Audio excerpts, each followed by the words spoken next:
Good morning, everyone. Good morning, everyone. Happy Falls Free Friday. Welcome to our third installment of our 2024 Falls Free Friday offerings. My name is Elizabeth Head, and I work with Georgia Department of Public Health's Injury Prevention Program. I'll be facilitating our session today. To start, we want to go over just a couple of housekeeping items. This presentation is being recorded. It will also be available afterward at the Injury Prevention Research Center at Emory or iPrice's YouTube channel.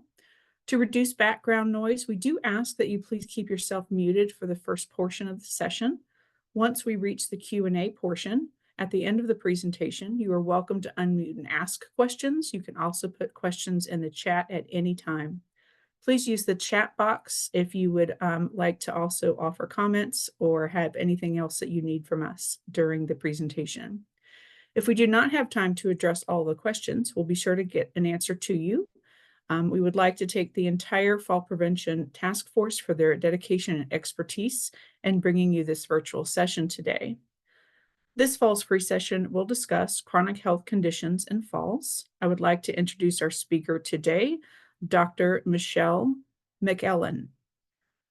Michelle received her BS in Pharmacy and Doctorate of Pharmacy degree from the University of Georgia College of Pharmacy. Following graduation, she completed a residency in pharmacy practice at The Ohio State University Medical Center in Columbus, Ohio. She has over 25 years in ambulatory care experience. Currently, she serves as a public service assistant in the Division of Experience Programs at UGA's College of Pharmacy, where she teaches both didactic and experience programs in diabetes and patient care. Dr. Michelle also practices as a clinical ambulatory pharmacist in a federally qualified health center with a focus on diabetes education and support. She is a member of the Audiology Project and has collaborated in developing resources for medication side effects and on auditory and vestibular function.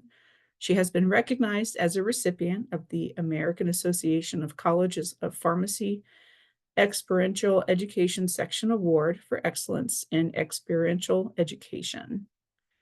Without further ado, I will pass this on to our speaker. Thank you so much for joining us today. Thank you. I am very pleased to be here. Let me get my video back on. Thank you. I did see in some of the past Falls Free Fridays that you told a little bit more about yourself than just what you do. It's a little bit more about who you are. Oh, 1 second. Let me make sure I can forward my slides. Okay. All right, having a little bit of technical difficulty. There we go. I am in my own, I am at my clinic right now. So if you hear a little bumping around and people talking, that's going on. I actually love fall. Fall does not always love me. I'm very allergic to most things in the fall. So you may see me sniffle a bit here and there, but I made this cute little thing and it says, I love fall prevention. And hopefully by the end of our webinar today, you will be more familiar with how chronic conditions can affect falls and ways to prevent those falls. So today what I want to do is let's talk about why we fall, how we fall, what's happening that makes us fall, and also identify the chronic medical conditions that are associated with that increased fall risk, as well as just summarize some fall prevention strategies in regards to chronic medical conditions. I will touch on some that's just overall general fall prevention strategies, but we'll also look at the importance of interprofessional team collaboration. And you may be thinking, what is that? Many of you do know, maybe you don't know. In addressing fall prevention and management, I am a pharmacist, and if you haven't been part of an interprofessional team management, you may say, what do the pharmacists know about falls or diabetes or any of that? But that is exactly what I do.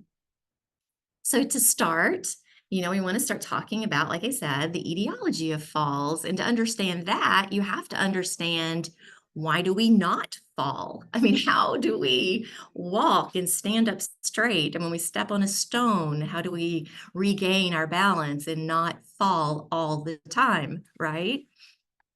So normal gait, the way we walk, the way we stand and move is simplistically based on three different functions. I'll start with our sensory. That's very common sense. So we see a stick, we see a dog, we see a toy, and we don't step on it. That's part of the sensory. Or if we do step on it, we can feel the bottom of our feet. So we know that we've stepped on something. We know the angle. We know how we're being moved. We can hear around us and notice if something is in our way or coming.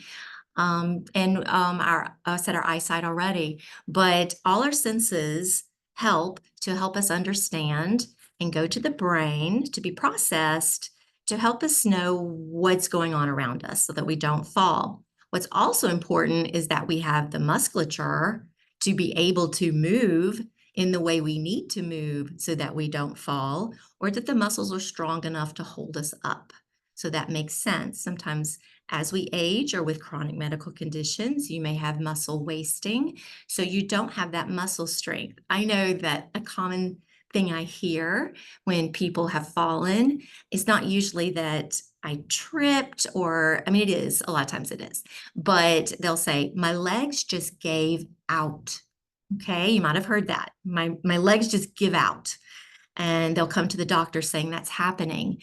And so I experienced that myself. I was on bed rest with my middle child for a very long time, most of the pregnancy. And then when I went back to work, I had always been able to just bounce up the stairs instead of taking the elevator. And by the second floor, I wasn't winded, but my legs were shaking and weak, and I felt like my legs were about to give out. So I experienced that. Also, for our understanding balance, we think about different organs that help us with that. And that would be our vision helps with our balance, our hearing, but more into the ear, we're talking about the vestibular apparatus, which also helps keep our balance. And proprioception. So I'll explain what proprioception is. It is the combination of all these things which help us be aware of where our body is in space. So proprioception is the awareness of where your body is in space. 10% of that comes from your eyes. I would think more, right? But your eyes, I know where I am. However, in my ear, I can tell if I'm leaning. I can tell if I'm about to fall or slipping. You have that sense of balance, but also your motor function, which once again includes your musculature, but also your nerves in your feet, knowing where your feet are positioned. And we'll talk about disease states that affect all of these. And so as we go through this, I do not have enough time to touch on every chronic disease state that adds to fall risk because there are so many. But I am going to focus on the primary complaints or what is reported in patients who fall. But do think about anything that can affect what we've just discussed: our vision, our hearing, our balance, our sensation in our hands and our feet can cause you to fall. So any disease that affects those things. So you may already have this in your handout or already see it, but what do you think the top three self-reported conditions of patients are in falls prevention programs? Like patients who've fallen, been referred to a program, what do you think are the top three? Does anybody want to oppose any of those, like in the chat? What do you think would be a top three condition that would cause patients to fall? Okay, go ahead. I see high blood pressure. Okay, so yes, high blood pressure, that is definitely one. So let me go ahead and close that chat. Okay, so this is the percentages, and these are the top three. and they make sense when we start thinking about it. Arthritis, 66% of patients in falls prevention programs self-report having arthritis. Heart disease, which we could also include high blood pressure in that, a sense of that because the medications are similar, 27%, and then diabetes, 24%. However, overwhelmingly, like 67% report actually having a combination of multiple chronic conditions, and that is what we see more often in most of the patients we see do not just have diabetes. They have heart disease, they have arthritis, they have other issues going on.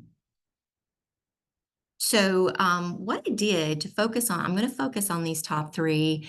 I found this handout that you can go and access as well to give to your patients, or if you are a patient, to take to your doctor.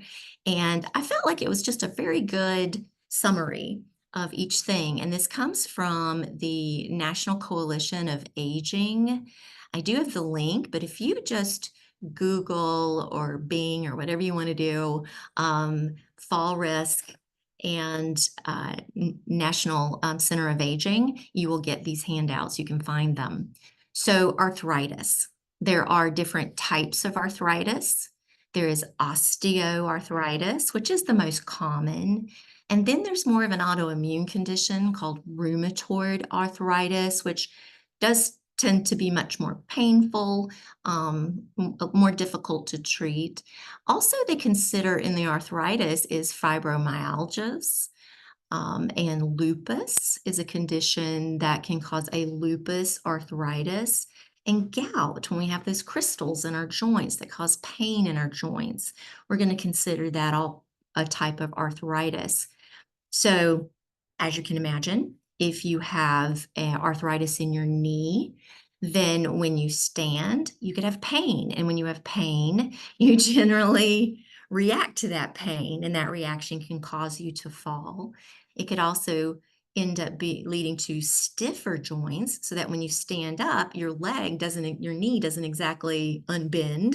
I'm going to say that very simplistically. It sticks. And so you stand up and you fall. I have a friend that happens to commonly.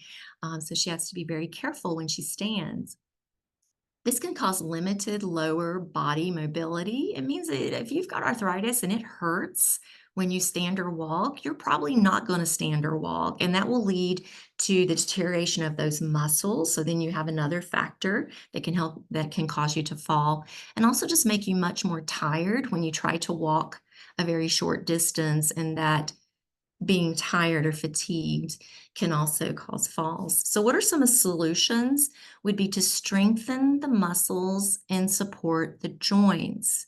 That friends in physical therapy can tell you, the muscles that we will exercise, that's part of what falls prevention programs do.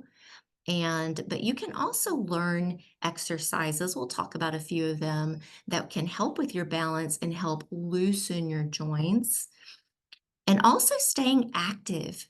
We need to stay active. And sometimes when we have this pain and we don't want to move, we don't move. But that just further worsens that condition. So being active in whatever way you can, if that just means sitting in your chair and doing chair exercises, that's a good solution. This also has a place where if you have a clinic or you have a patient population, or if you're writing it down for yourself, you can get the resources to find a fall prevention program, and also write down your contact information for your physicians, your physical therapist if needed. So I really like this handout. The next handout we have is on heart disease. So sometimes when I ask patients, they don't even realize they have heart disease. They say, "Oh, I've got AFib, but I don't have heart disease." So heart disease encompasses really any diseases of the heart or any conditions of the heart itself. So any arrhythmias, which means that your heart rhythm is not regular. Atrial fibrillation is where the top part of your heart is beating faster than the bottom, and you will have that show up when they check your EKG, those little bump lines that you can see right there on that heart. It says health failure, but that's probably supposed to be heart failure. So if you have a congestive heart failure, sometimes that's abbreviated as CHF. If you have a myocardial infarction, which simply means you've had a heart attack, those are all types of heart disease. And the reason you may think, why would heart disease, cause you to fall? If the heart disease leads to a lower body weight and a decrease in muscle strength because you aren't able to be as active, that can affect your falling. You can get dizziness or fainting from low blood pressure. So, when we said high blood pressure, we can think about medications that are used in these disease states. When you're on a medication to lower your blood pressure, when you stand up really fast, if you are not on these medications, your blood pressure raises very rapidly. If you're on these medications, well, the job of the medicine is to keep the blood pressure low so it does its job and it doesn't go up as fast. So it might actually dip and go too low. You get dizzy and you might faint. If you have extremely high blood pressure, of course, you could also feel faint. Heart disease can also lead to eye problems and hearing issues. A lot of people aren't aware of that, but that can also be a factor.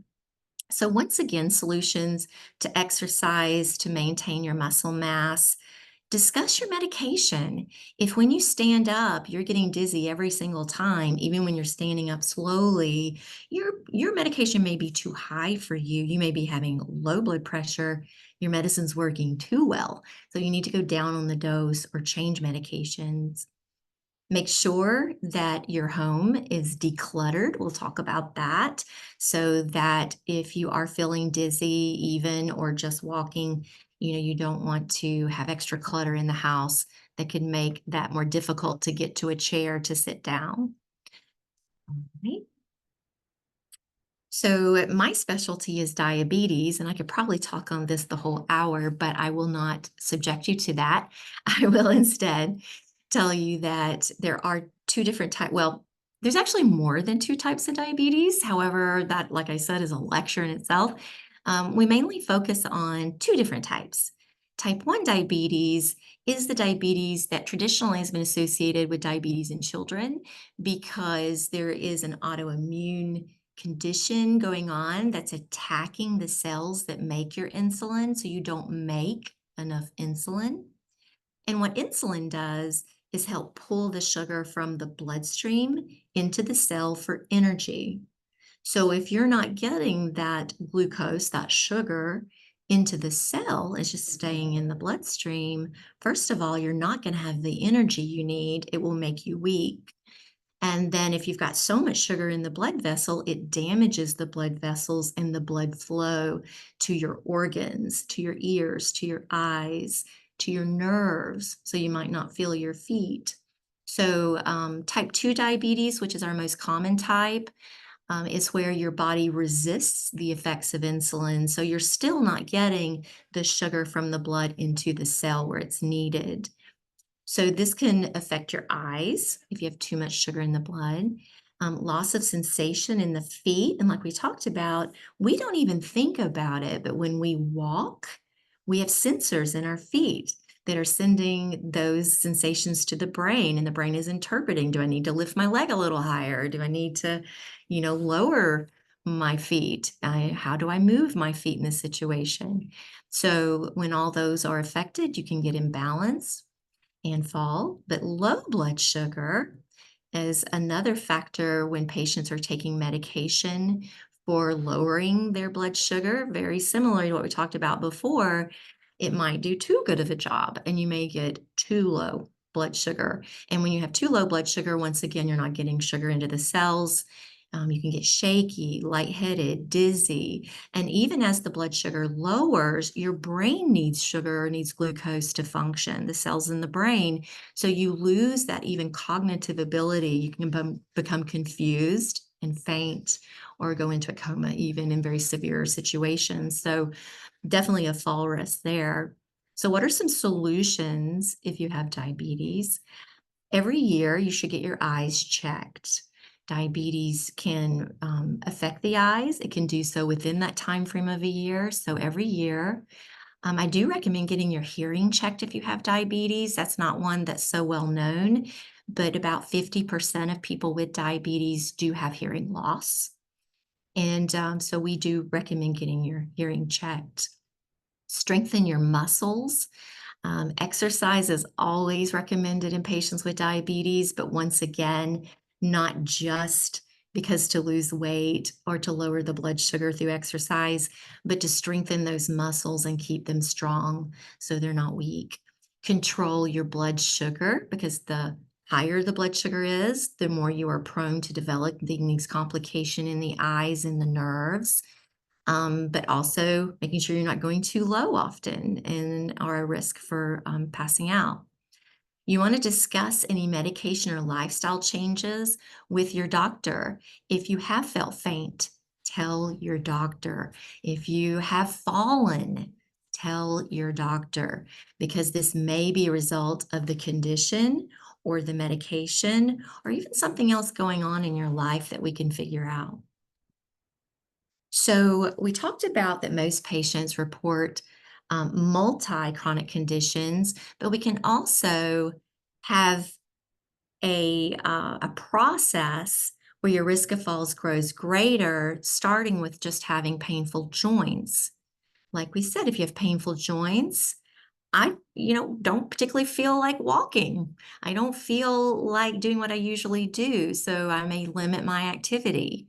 That causes limited mobility, which is the use of those muscles, which then creates muscle weakness. And then as your muscles get weak and you think, oh, my legs are going to give out, you develop a fear of falling. And interestingly enough, a fear of falling actually increases falling risk, which seems counterintuitive, but it does. It creates maybe more depression, and that fear of falling go hand in hand with an increased fall risk. So it can start with just arthritis, and that may be why we didn't think of arthritis as the condition that creates falls, but this is how that process can build. Okay, like I said, there is a lot of other conditions that can increase fall risk. Of course, concussions. I've had a concussion. It did make me very unbalanced for about 2 weeks. Depression, like we mentioned, can be associated with fears of falling. And also, depression is not that well known, but it can affect your gait and your balance and your posture. So, that's a way that can happen. Your ear health. I don't know if you've ever had an ear infection and you knew because you woke up and the room was spinning, right? Ear health is important. Also, being able to hear if my dog is rushing up on me so that I don't trip right over him as he's running past me, is another risk factor. HIV can cause a lot of weakness, a lot of the medications, muscle wasting. Low bone density can create less bone strength and also can cause your falls to also cause hip fractures, which is also a process then for more risk of falling.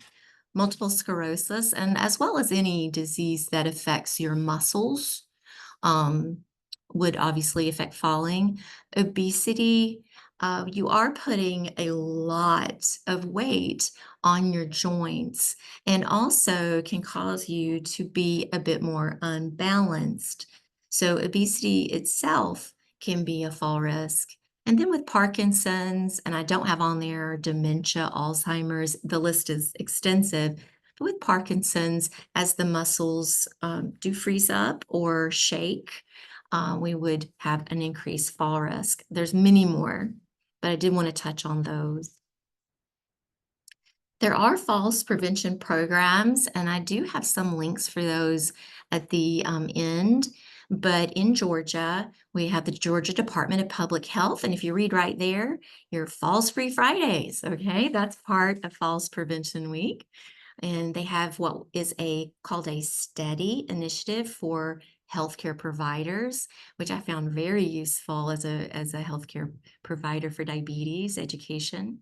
The Northeast Georgia Health Center offers a Matter of Balance program.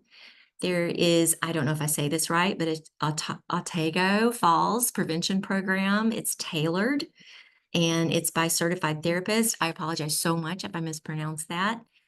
And oops, sorry. I hit a button I shouldn't have. There's also Thrive Therapy in Atlanta, Georgia, with this prevention program. And then if you go into the Georgia Trauma Foundation, they have a one-page handout that can also assist you in looking at fall prevention. So, how do we prevent falls from this chronic condition? This chronic condition is causing all of this. And rather than just lie on the floor and never move again, we know that, as we talked about, no mobility actually increases the risk of falls when you do get up and need to move. How do we prevent these falls? Okay, so steps we can take. We've mentioned several of these already, and that would be stay active and exercise. If you're having pain from your joints and it's causing you a barrier to exercise, discuss with your physician the types of exercise you can do. I do recommend chair exercises for my patients. We want to get in. Now, the optimal is about 20 to 30 minutes every day, okay? Or at least 30 minutes 5 days a week. However, I'm a realist and I know that when we have barriers, that might not be possible. So I do say that any movement is better than no movement, okay? So if you need to start with just 5 minutes to be able to walk to the door and back, if that's all you can do, start there and build on that. Do chair exercises, turn on the radio and do about 10 to 20 minutes of just basically pumping your legs and your feet and your arms. There are certainly chair exercises that are available online that give you suggested exercises. There are exercises to help you practice balance and stretching. I actually didn't know that exercise, I should, but I didn't know that before I taught diabetes education about balance, that you can practice balance. And part of that is being careful when you do it, but like walking sideways, like side to side, walking.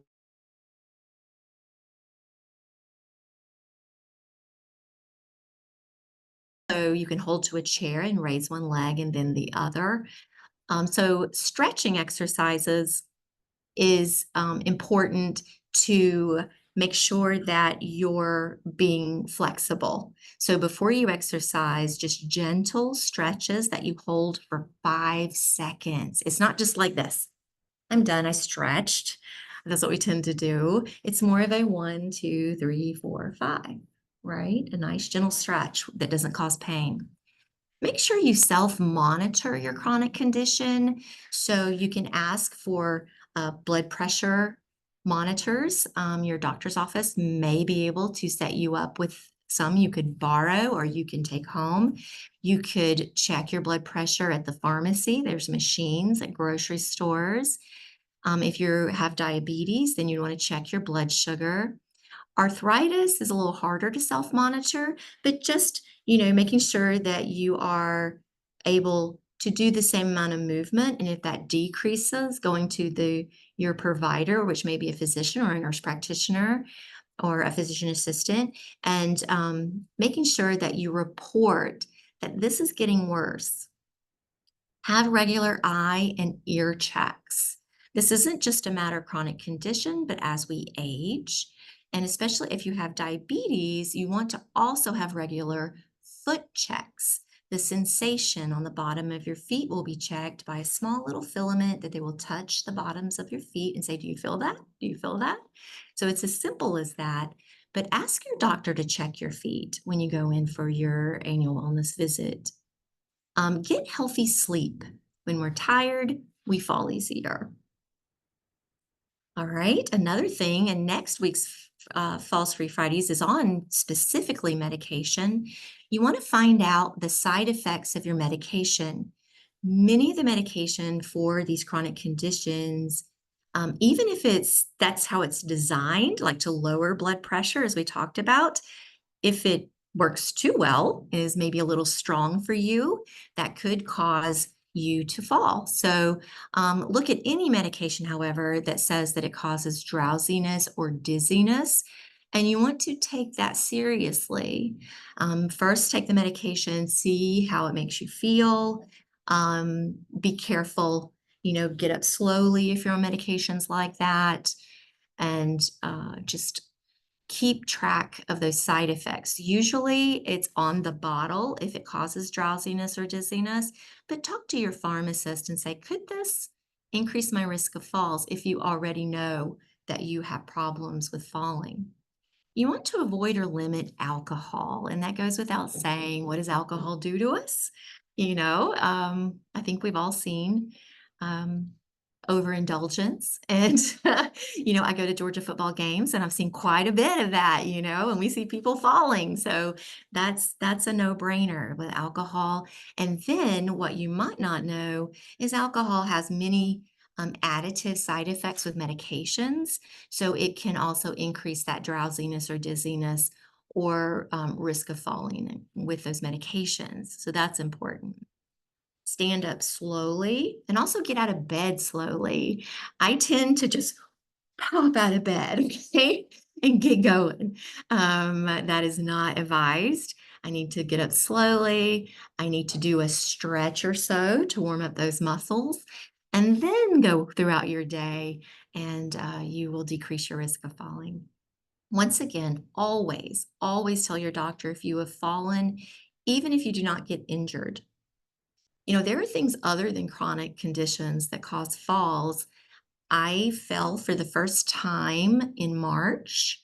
I fell flat on my face, and I did it twice in 1 month, and it was very odd.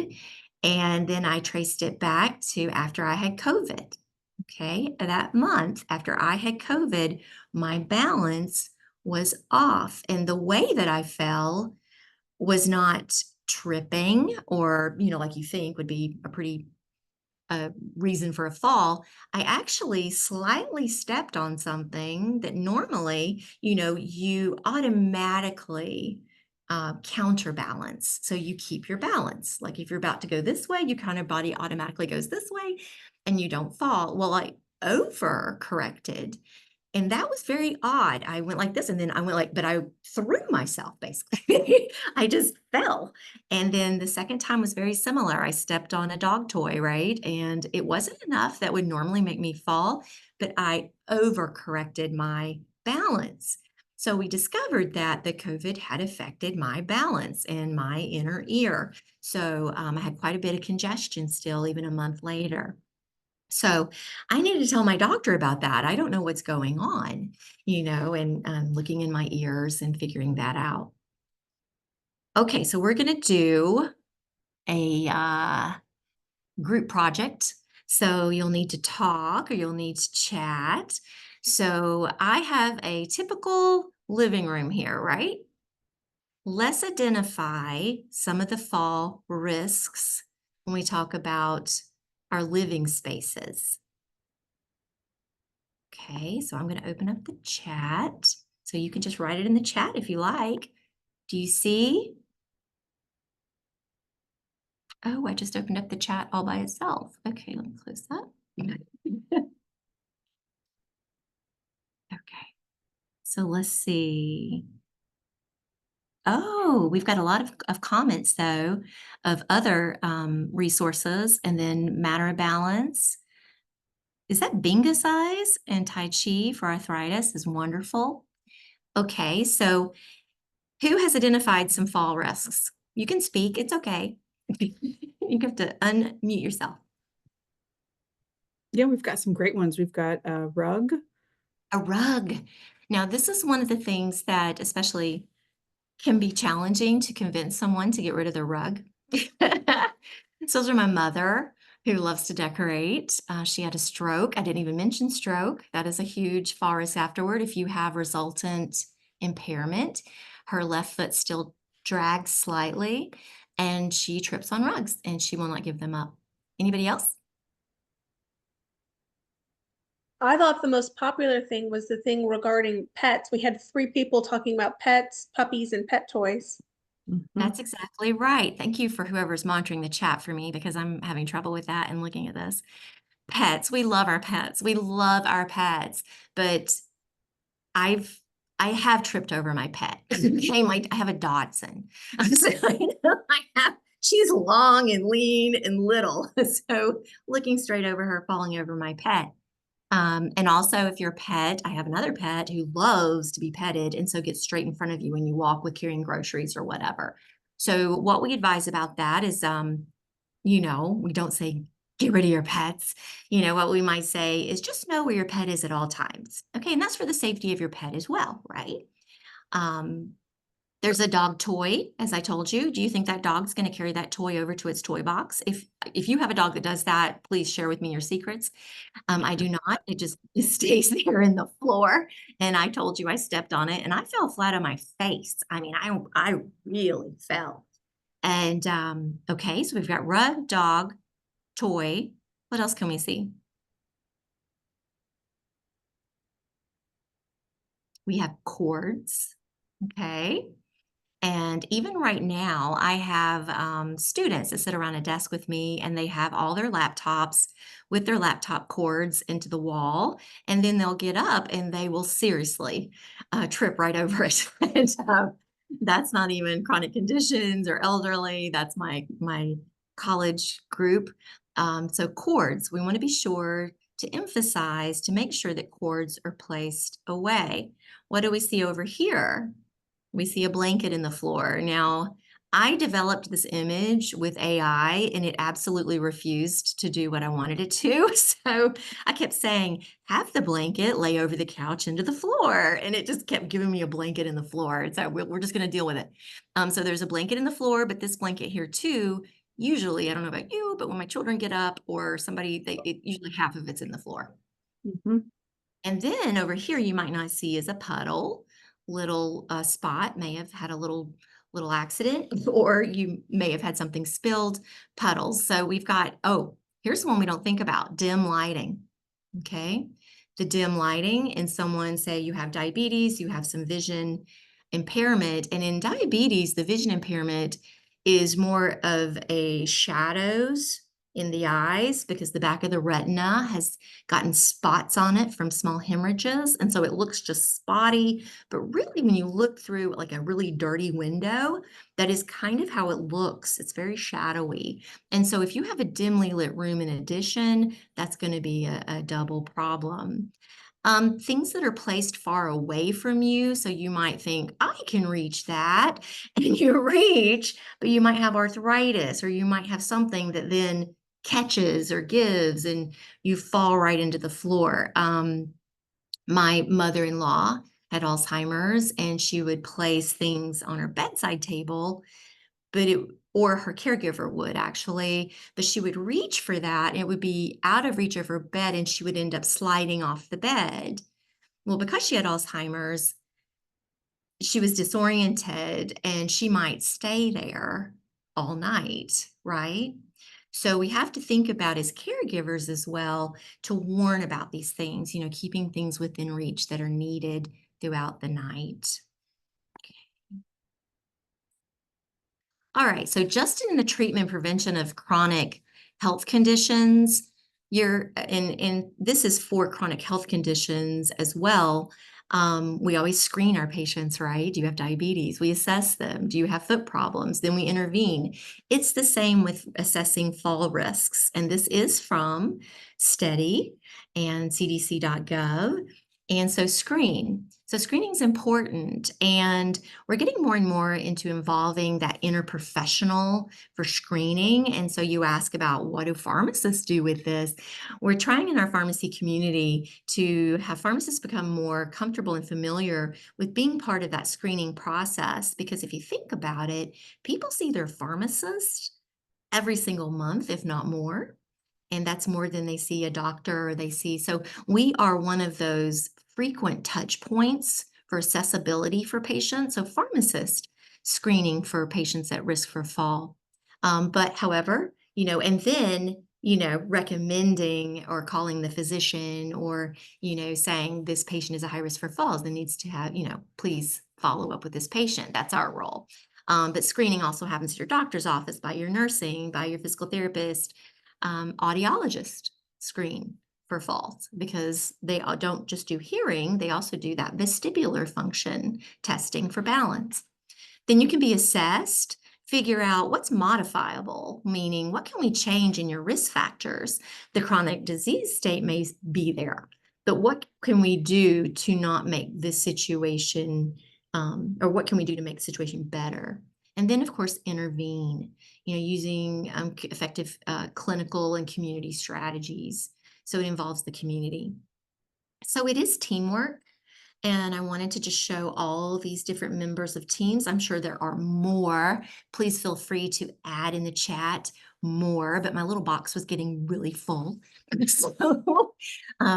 So we have provider, and I put provider instead of doctor because the provider may be a nurse practitioner or a physician assistant, so a nursing staff, and that's all nursing staffs.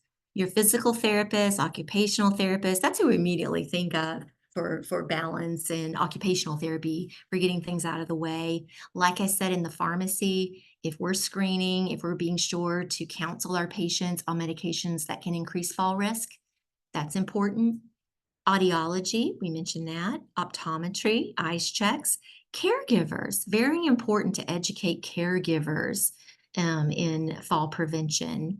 And then the community, like we're doing today, Falls Free Fridays, our community, making sure that our community programs are accessible for our patients, are advertised and marketing, and that all these other people know they exist.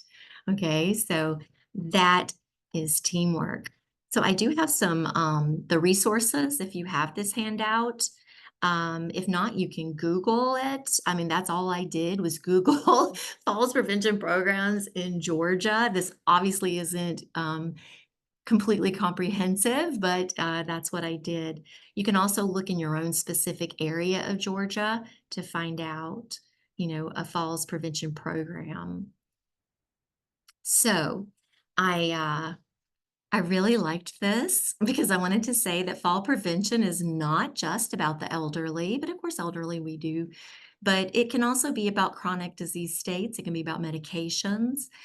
So it doesn't have to be just elderly people, so we see someone walk in, we'll see someone elderly, we think, oh, screen them for falls. But then we see someone who may be on pain medication. Are we going to screen them for falls if they're 30? That is important. All right, are there any questions for me? Let me see in the chat. Thank you so much, Michelle, for the information. Such a great variety, and linking those chronic diseases with our risk of a fall. Folks, at this time, feel free to unmute. You don't have to put things in the chat. You can come on camera or not come on camera. We don't need to see your face if you don't want to, but feel free to unmute or put something in the chat.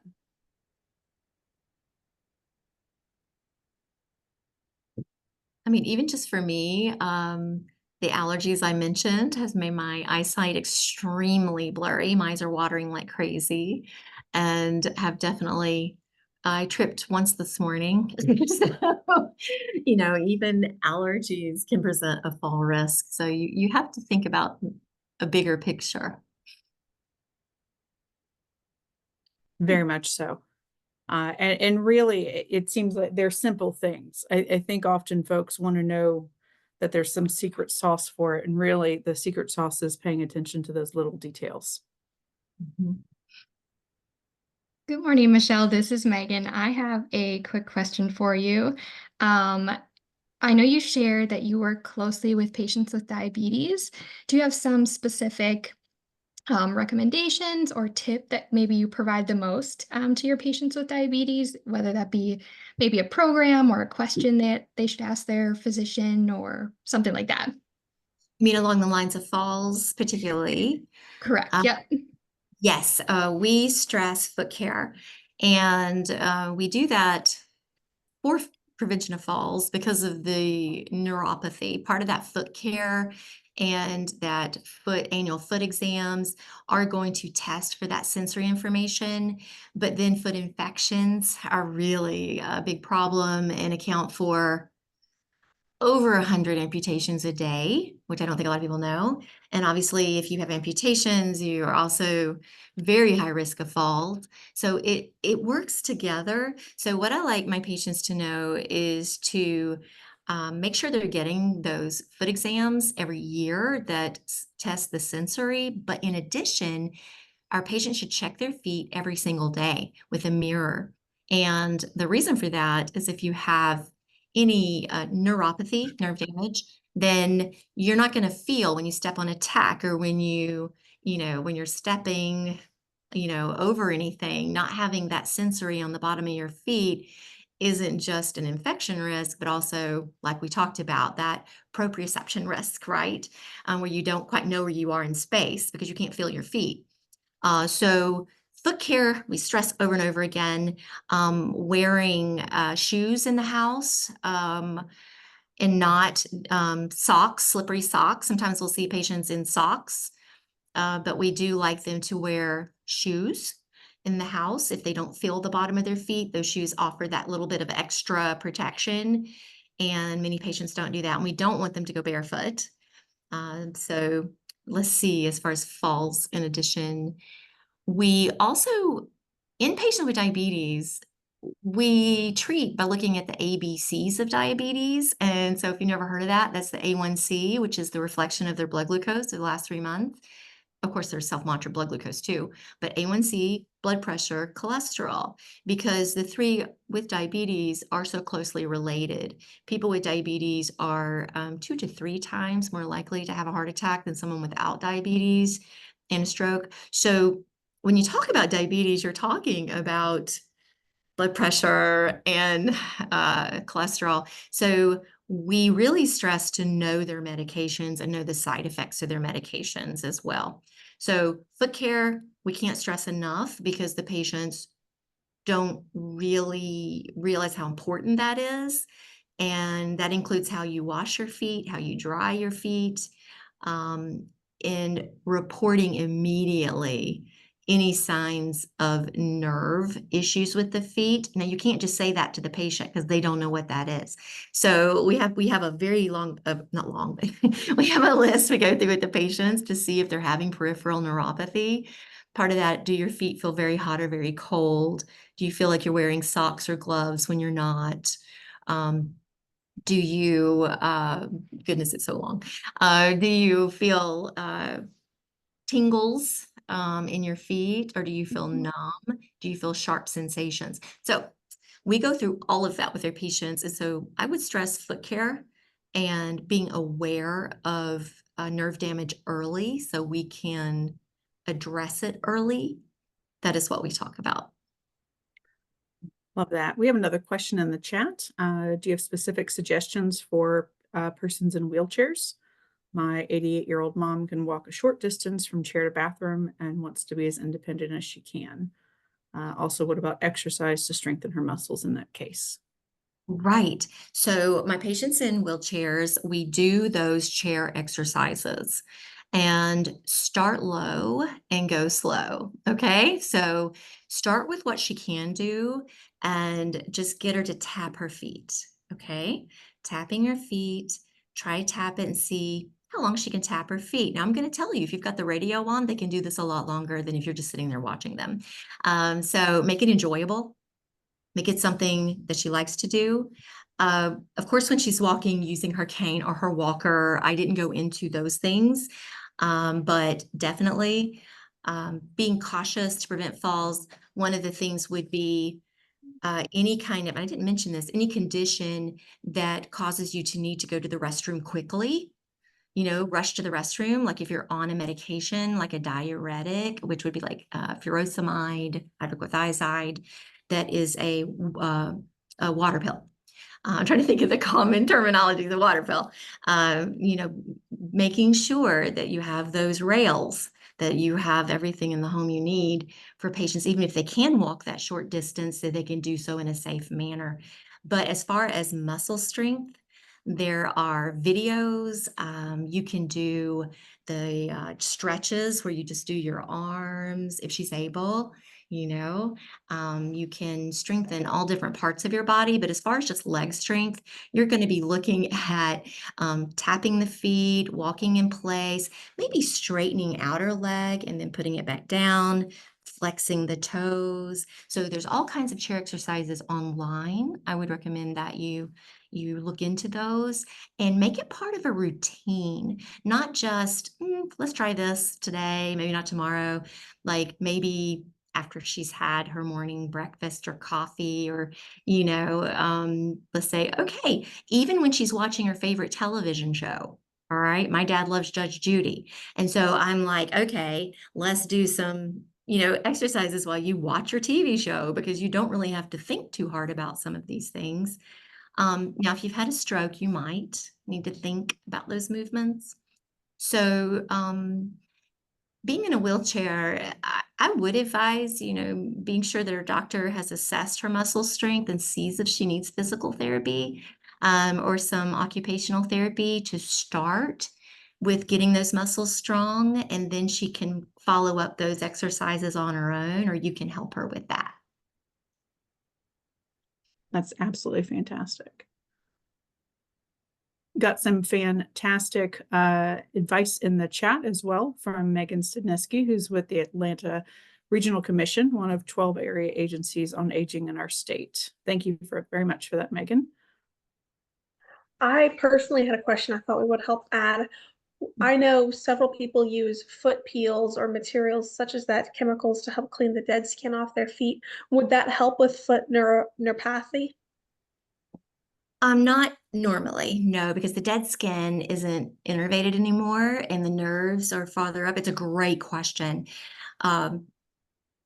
We would be cautious in our patients with diabetes with foot peels like that, with the acids, with people with diabetes or any kind of very dry, cracked feet. That should be handled by a physician. But there is a cream to help with neuropathy that is over the counter. It's called capsaicin cream, and it's made from chili peppers. And you're like, what?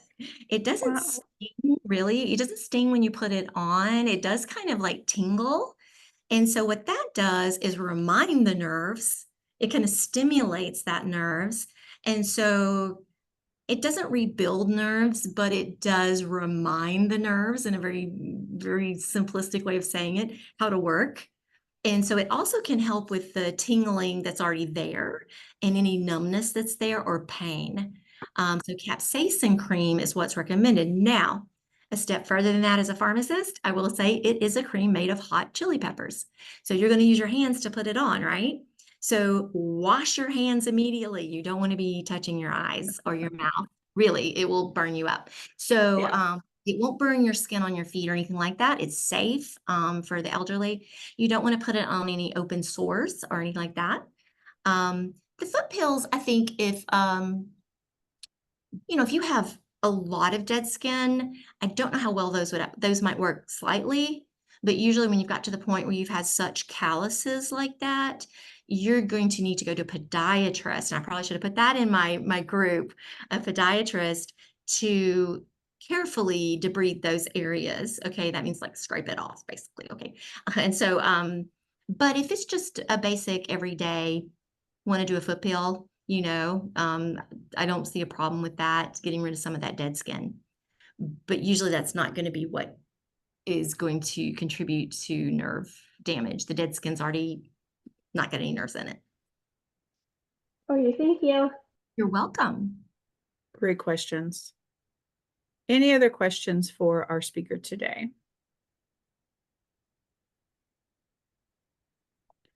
Michelle, I just want to thank you for your time today and sharing your experience and expertise with us. Absolutely fantastic presentation.